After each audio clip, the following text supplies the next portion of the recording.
Started streaming. What's up, everyone?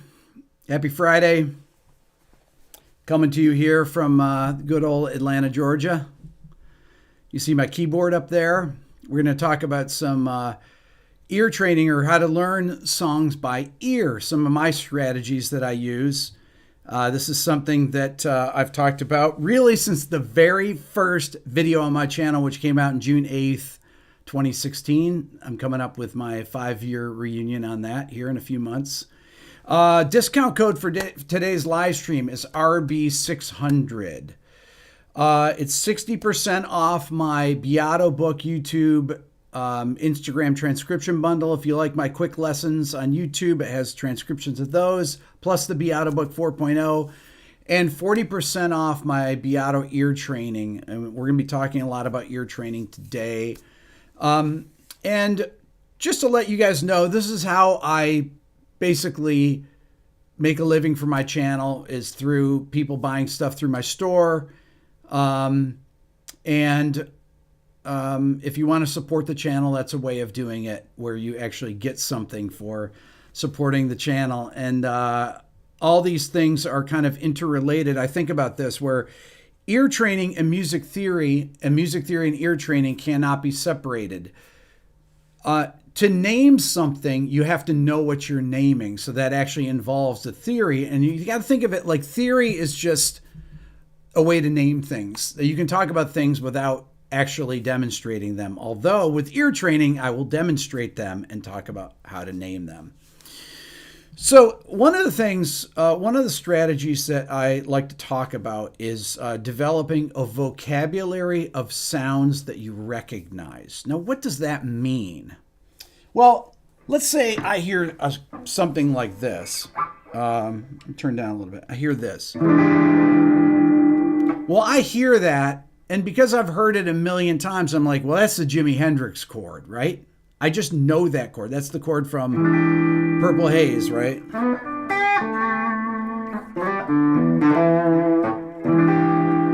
Now, that chord has a really interesting dissonance in it between two of the voices here. In the middle of the chord, you have that dissonance, and that dissonance is a major seventh interval. And that particular major seventh interval, right, is this. So because of that, when I hear that dissonance there, that is called a major seventh interval. So that's part of my vocabulary of sounds that I instantly recognize. I recognize sharp 9 chords. Now, you don't have to have perfect pitch to recognize, to have a vocabulary of sounds you recognize. You could recognize this and say, oh, that's a major chord. That's what I'm talking about. First of all, you develop a vocabulary of sounds that you recognize. That's why my ear training course goes from recognizing intervals. Intervals, just the distance between two notes, right? If I go from the note G to the note D, that's a perfect fifth interval. Thank you, Danny, for that. That perfect fifth interval are the two outer notes of a major chord. If I put the da note in the middle, that completes the chord and makes it a major chord. If I went da, be that note, and that would make it a minor chord. Now, if you're looking at the screen and you know the keyboard, you know that these three notes are a G minor chord. If you have perfect pitch, you know it's G, B flat, D, right? No problem. But if you don't have perfect pitch, you should just be able to recognize that it's a minor chord. So you start with intervals, or being able to recognize them, okay? Once again, an interval is just the distance between two notes, okay? If you stack more than one interval on top of each other, so you've got that, G to B flat, that's a minor third interval, and then you add this note D on the top and it completes the chord. I mean, you could add any other kind of note and it might make a different chord, right? So, recognizing these sounds, first the sound of intervals, because they need to become part of your vocabulary of sounds that you recognize. So you first learn to recognize intervals. And there's two ways that you can do that. You can recognize them when they're played together, like this. That's called a harmonic interval. Think of it like a harmony, right? You sing harmonies together. Or there's a melodic interval. Okay, one's played after another, like in a melody. Okay? So, once again, what are the first types of chords that you want to learn to recognize? Major and minor chords, because that makes up most songs. If you want to learn any song by ear, unless obviously Jimi Hendrix, Hey Joe, because that has a sharp 9 chord, and that's a very particular kind of chord, right? That's on the kind of the next level of chords that you learn to recognize. So, so you start by learning to recognize major and minor chords. Now, is the structure and how they're constructed, is that important? Actually, probably not. It's not necessarily important to know how a major or minor chord is constructed if you can recognize it. Let's say I want to figure out a song like that might not be that easy, that uses some major or minor chords. I was just thinking about this, right? Let's say you got a song like this. You guys will know this.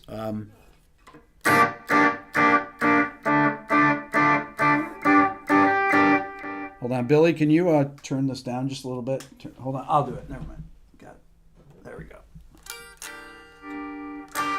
Okay, so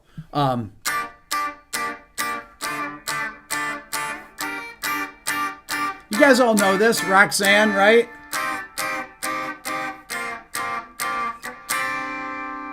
Now, Roxanne has some minor chords in it, but it's got some other kind of chords in it too. The first chord is G minor. Okay, the second chord though is F sus4 or B flat sus2 really.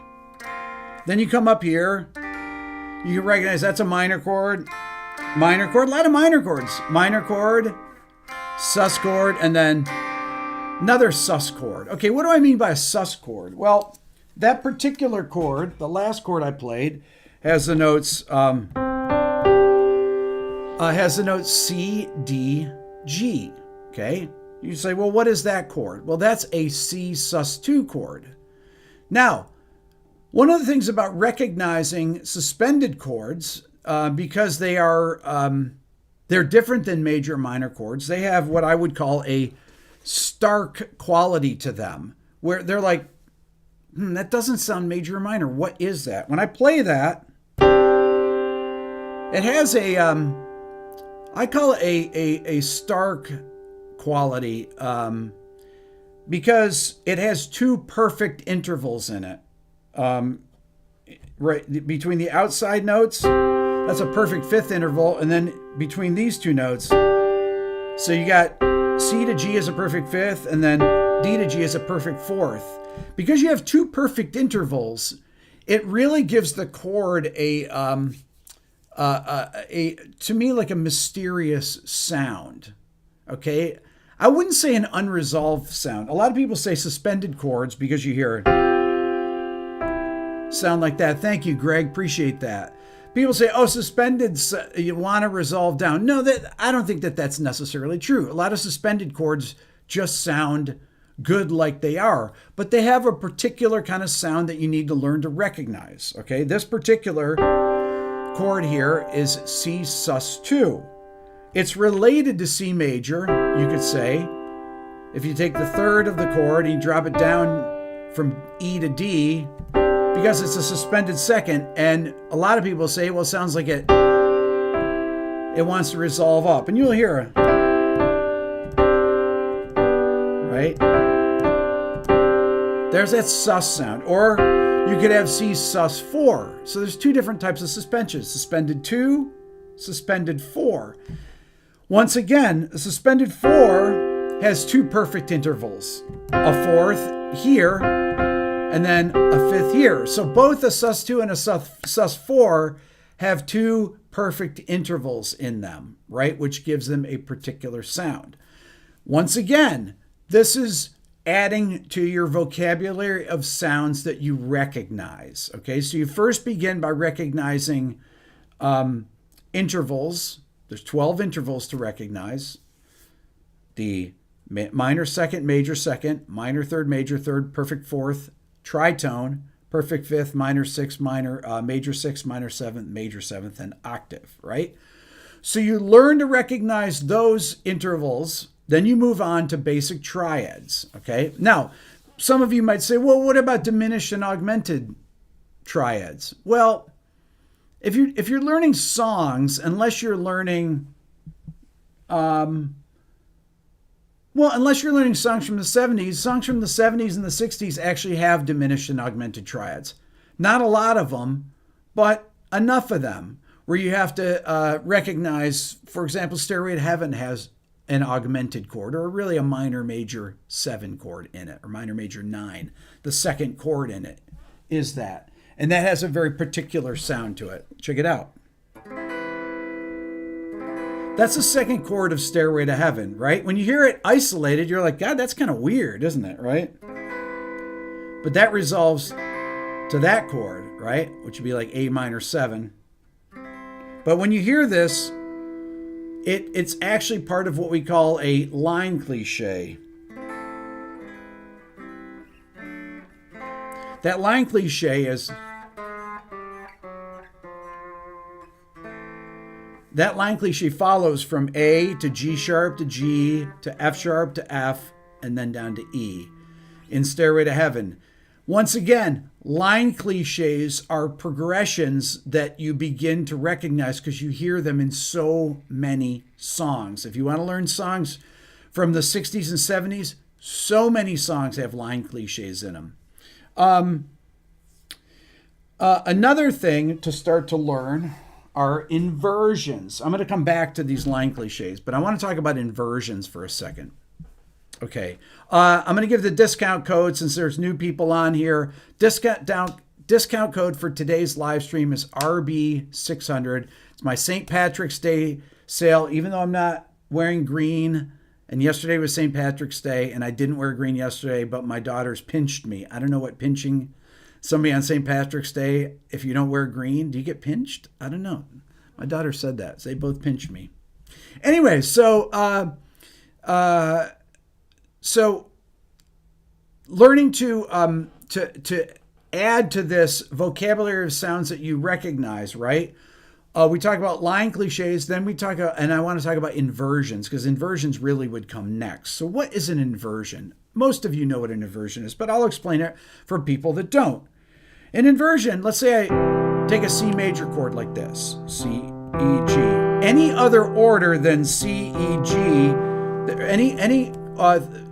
any of these three notes that doesn't have C as the lowest note is an inversion. If I have E, G, C, that's a first inversion chord. So I took I have the third of the chord, the middle note is the lowest in the bass. There's root position, first inversion, and then with the fifth in bass is in second inversion. Okay, so those are the three inversions of a major chord, right? We call this root position because it has the root as the lowest note. First inversion because it has the third as the lowest note. And then second inversion because it has the fifth as the lowest note. Okay, those are your three inversions of a major chord. Minor chords work the same way. If I take G minor, okay, this is root position because it has G as its lowest note. If I make B flat, I move G up the octave and use B flat as the lowest note. That's a first inversion chord. And then if I have D in the bass, that is a G minor chord in second inversion. So root position, first inversion, second inversion. Now, is it important to be able to recognize those inversions? It is for certain types of songs, okay? I'll give you an example of a song that uses inversions. Let's say you take a...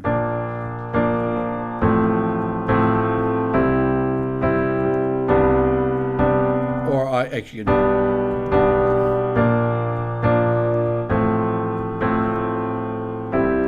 okay, that song is Maybe I'm Amazed. Okay, so Maybe I'm Amazed was a Paul McCartney song, but it starts out B flat major, and then it goes to a first inversion chord here. So this is an F major chord, but the bass note is A. A is actually the third of the chord. So we would call this a first inversion F major chord, or F over A, meaning the chord F over an A bass note. That's what these inversions are called. And the next chord was C major. Then you can go to G major. This is G major with a B in the bass. Once again, if you take a G major chord, the third of the chord is here. If I move down the octave, then it becomes a first inversion G major chord. So the importance of learning inversions is so you can play songs correctly. The inversions, they don't matter when they're in the high register, really. Well, if you want to learn Roxanne correctly, this is a G minor chord, but the lowest note is B flat. So this is actually a first inversion G minor chord. This chord here is a second inversion D minor chord. This is a second inversion G minor chord. This is a root position D minor, root position C minor. This is a root position B flat sus2 and root position C sus2. Okay? So the inversions for figuring out songs correctly kind of make a difference. Okay?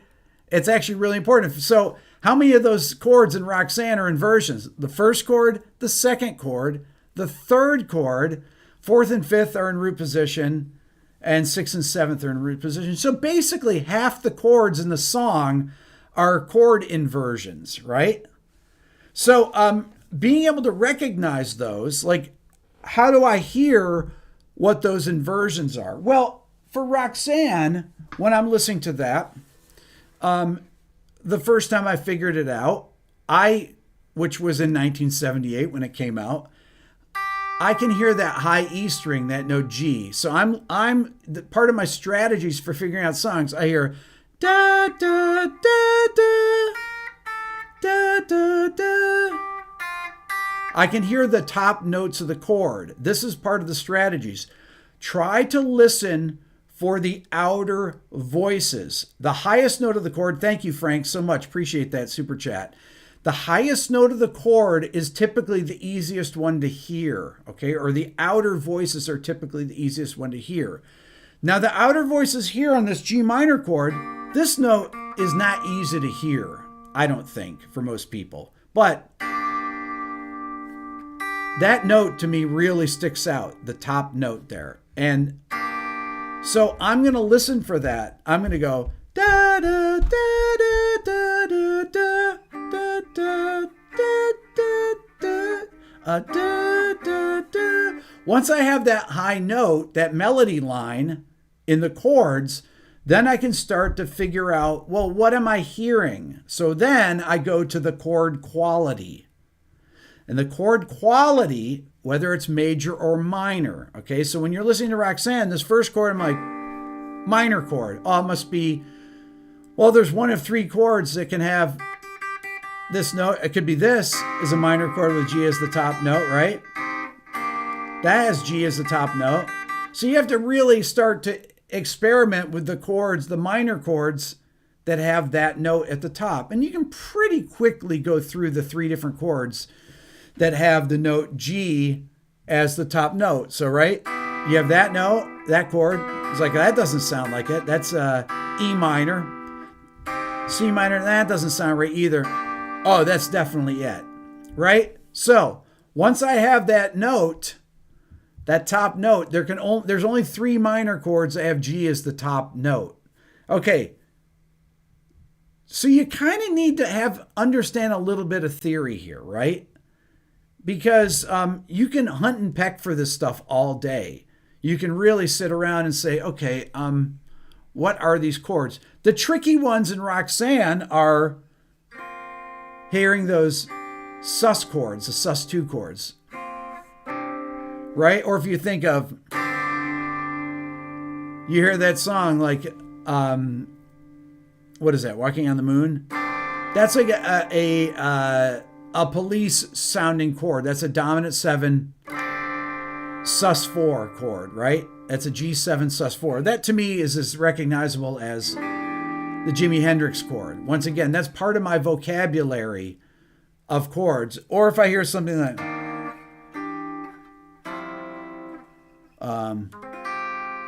if I hear that, I'm like, oh, that's from the song Josie by Steely Dan. Once again, I recognize this chord sound here. This is a major 9, no third chord. But I recognize the shape because I've played it and I've become familiar with it over time. And this is what my ear training course does, is it teaches you all these different inversions and to be able to recognize you and drills you on these things, right? Because that's ultimately how you get a great ear. A lot of people say to me, and it's funny because it's always when I do my Spotify things and I figure out stuff by ear really on the spot. Thanks, Knight Rider Band. Appreciate that. Super chat. Awesome. A lot of people respond to those Spotify things, whether it's the top 10 pop or top 10 rock. Rick figures out the songs so quickly, and my voice cracked. And I'm like, well, once I hear the first chord, right, and figure out what that is, my knowledge of theory will tell me that, well, most songs that you hear on the radio use about 4 chords, right? At least contemporary songs do. If you want to start learning Steely Dan songs, they use tons of different chords. So you have to have a better ear to figure them out. But those types of chords, those 4 chords of pop or of rock that I talk about, are the 1, 4, 5, 6. So if I hear a chord and it's a major chord, I'm like, well, that's either 1, 4, or 5. So the next chord is probably either going to be, let's say it's 4. Then I'm thinking, well, the next chord's probably either going to be 1, 5, or 6. It's probably not going to be 6. It's probably going to be 1 or 5, right? If the first chord is 1, the next 2 chords, it could be 1, 6, 5, 4. So really it could be 6, 5, or 4. And it's really just deductive reasoning at this point, right? A lot of people think it's magic, but it's not. If you just have some basic knowledge of theory, like what chords are in each key, and this is what is in my Beato book, right? Right at the beginning, I talk about how to name intervals, but then I talk about chord progressions. What are the chords in each major key, okay? If you understand that, then you can do predictive listening, right? So once again, I hear a major chord, I'm like, I wonder if that's 1, 4, or 5. Oh, that's 4, because the next chord I hear, I'm hearing the bass motion like that, right? So I'm hearing like, okay, I'm like, okay, well, that's 4, 1 for sure. And then I'm like, okay, what's next? I hear, duh. I might go, well, that's going to be the 6th chord, right? And then I hear that 1, 4, 6, 5. Instantly, I know that. So once I hear the first chord, as soon as I hear the second chord, I pretty much know what the other chords are going to be, unless I'm surprised. One of the times that I heard one of the songs that was in the pop charts, I forget which one, had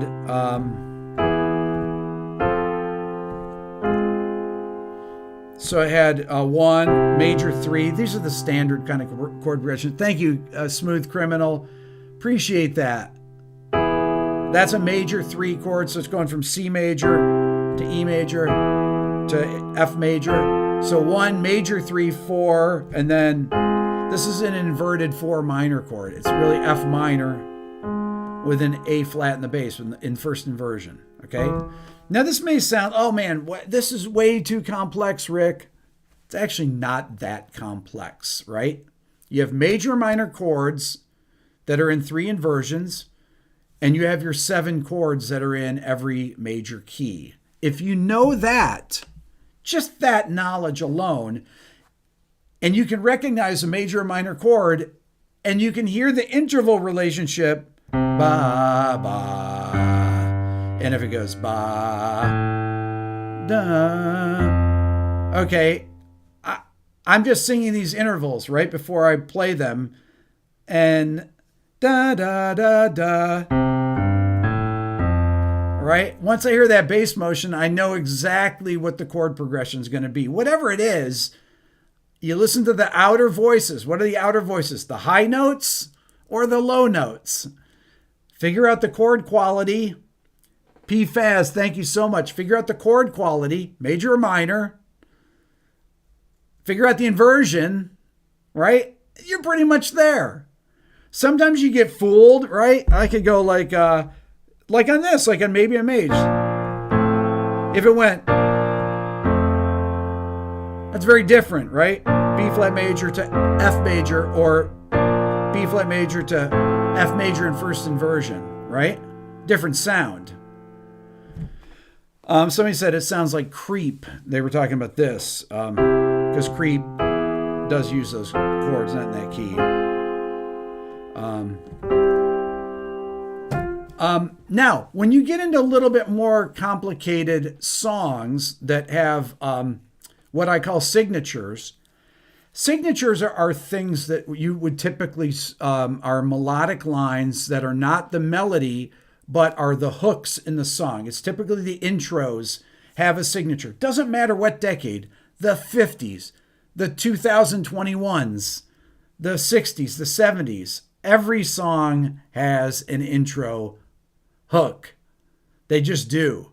Doesn't matter what genre of music, prog metal, pop, jazz, everything has a signature. Thank you, Nicole. Appreciate that.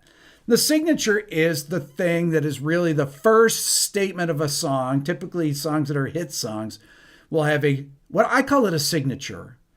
A signature, like in the Police song, the signature is simply a chord pattern, right? If it's